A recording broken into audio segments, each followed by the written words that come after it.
Hello. Say hello to the people. Mo. That's Oren. He's gonna hang out with me, I guess, while I talk. Oh, so much in my personal digester today, and I think some of it is because of the planetary alignment going on that's peaking.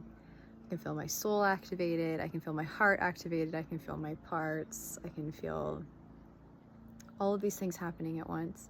I think one of the biggest things I've been reminded of lately, one of my favorite words is nuance, because I think it explains everything when it comes to being human, when it comes to being a healer, when it comes to being a Magdalene, when it comes to being a wanderer, whatever of those words might resonate for you. I just feel like I've been reminded lately of how nuanced this process of letting in love really is. It's really not a one and done deal ever, and it really is an ongoing challenge. And it's so fascinating to me how the divine stirs and orchestrates that challenge. Like, okay, there's your next layer of what to continue to feel through so that you can shed more layers of barrier to letting in love. And what I feel too is this transmission, this reminder of how letting in love literally means not grasping or holding on to anything or anyone.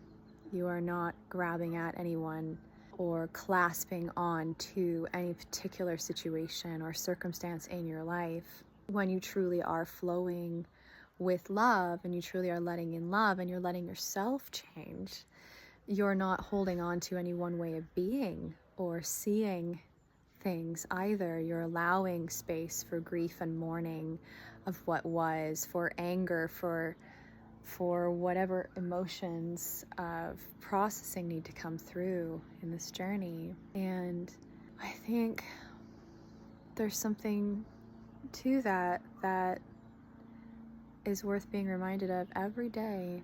And I feel like that's more often than not where I end up going with the divine when I'm checking in, when I'm meditating, is I end up in this field of consciousness where the divine is in whatever form.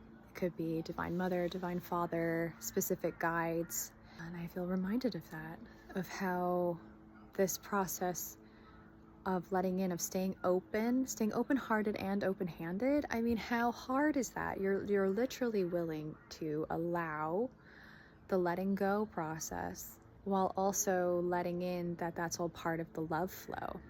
We could say the temporal nature of life in general is an aspect of this. But what I find also very nuanced and interesting, and sometimes a bit like, what, is when you think that you're on a particular track and the way that you're feeling things is on it. You've got it. You're centered. There's no question. You're clear.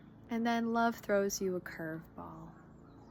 Sometimes through other people, sometimes through just a life circumstance of whatever kind, and it reminds you, oh hey, wait, actually there's this other piece over here you haven't really seen yet, or you haven't really considered this possibility. What about this? And I actually love those moments because it humbles every single part and aspect of me.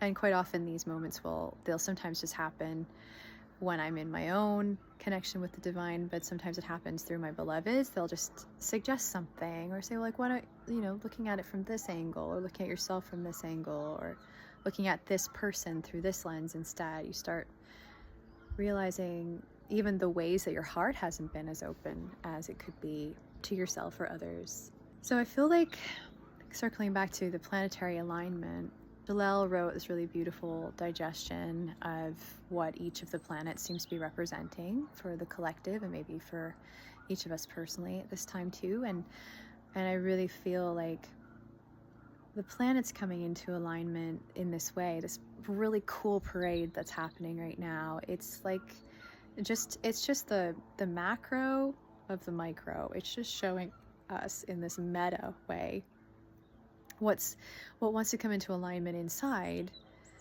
and in our lives, feeling that even the process of coming out of alignment to come back into alignment, to let ourselves be stirred, let our lives be stirred up, let things and let people go in order to let in, and sometimes at the same time, letting go of certain worldviews or opinions even can be so valuable and a part of this process. So I feel the planets are shaking all of that up. They want to stir our pots, but they don't want to throw us overboard.